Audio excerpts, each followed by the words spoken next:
It was only about a month after this initial meeting that Max convinced Gina to move to New York to live with him. So she packed her life up and left her husband in North Carolina to cohabitate with Max at his residence at 1950 Andrews Avenue.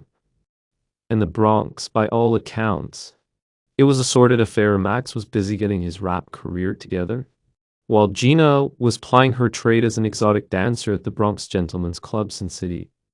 Neither of these professions makes monogamy easy, and beyond that, neither person seemed like the marrying type, a fact that came up repeatedly in the trial.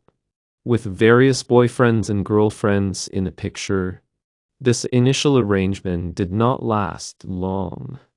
About 6 months after moving in, Gina and Max parted ways, turning her to her native Baltimore to live with family. This first breakup was only the beginning of end for this couple. After a few months apart, Max was once again able to convince Gina to move back to New York to live with him. But this time there was one small caveat. Max was now living with another woman by the name of China, but as we would find out, Gina is an open-minded woman, so this fact did not deter her. She jumped at the chance to join Mr. Wingate's harem. While the exact arrangements aren't clear, both women considered themselves to be Max's girlfriend and didn't mind the presence of the other, or the various other women that he dealt with. Like all good things, Gina and Max's second act did not last. China, a woman so striking that Saludi prefaced her every mention in court with that fact, became pregnant with Max's child. Max and China thought that Gina should no longer live with them, so Miss Conway was forcibly thrown out of the apartment. At this time, it is about a month before David Taylor's death. But again, the story of these two lovers did not end there. Gina was determined to stay in New York and carve out her niche in Harlem world.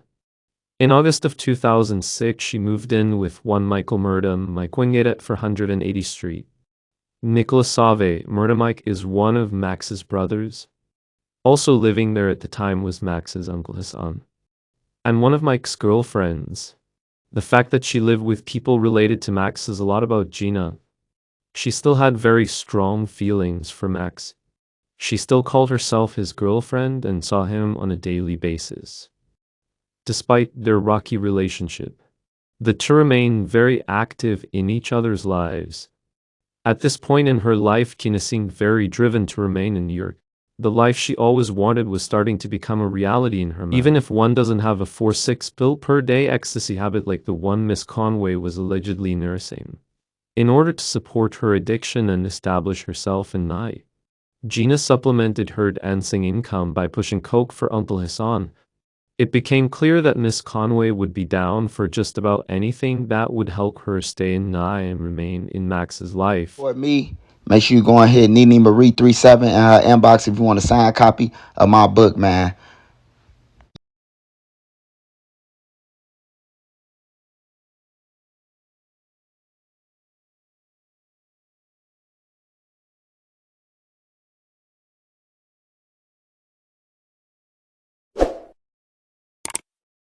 Early 2006 was the calm before the storm for Charlie Maxby Wingate.